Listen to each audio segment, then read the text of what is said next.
So, hi, Bill. This is our first recorded podcast episode, and I'm very excited to speak with you in this format because I know we've been speaking for a number of years actually now, just almost having fun, just speaking with each other and recording our conversations and putting them out on TikTok. So, this is our first conversation that we're actually going to put out into a podcast, which is very, very exciting.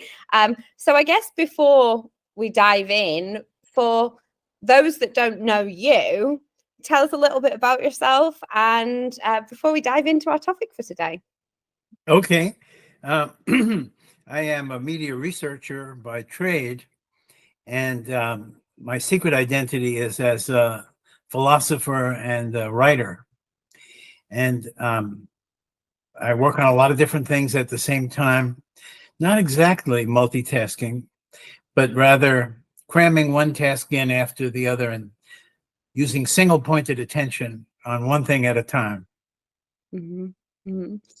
So a multitasker, well, not quite. You've got lots of irons in different fires. And I know that we're particularly kind of connected over more our kind of view of the world, and like, I guess a more spiritual kind of view, if you like. And yeah, do you want to talk a little bit about your kind of beliefs and what drew us together? It's what is reality is the underlying question. And although there are no scientific answers yet, as we live our lives, we have to live it according to some guess as to what reality is.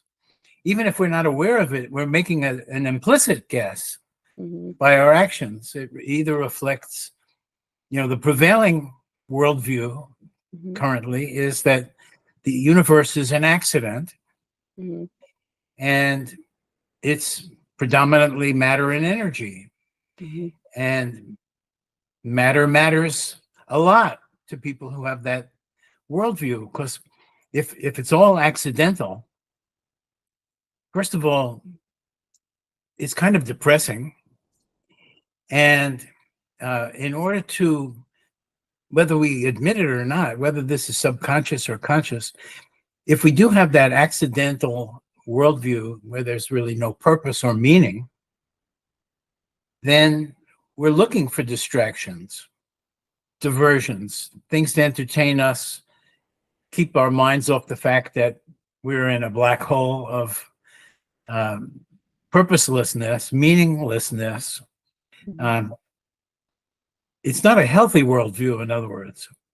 And the fact that we compete with each other and put each other down and have violence and wars, and we make ourselves sick and we lower our immune system, all of the negativity stems from that lack of an expectation that the universe has meaning to it, that we're part of something glorious. So religions have corrected that to some extent for the people who subscribe to each religion. The religion says it's meaningful. There's a God. God created us. And therefore, the world is a divine place. And we are in some way connected to divinity, maybe as, students, acolytes, trying to get more spiritual ourselves. All religions help foment that attitude, which is definitely a step up from the accidental point of view.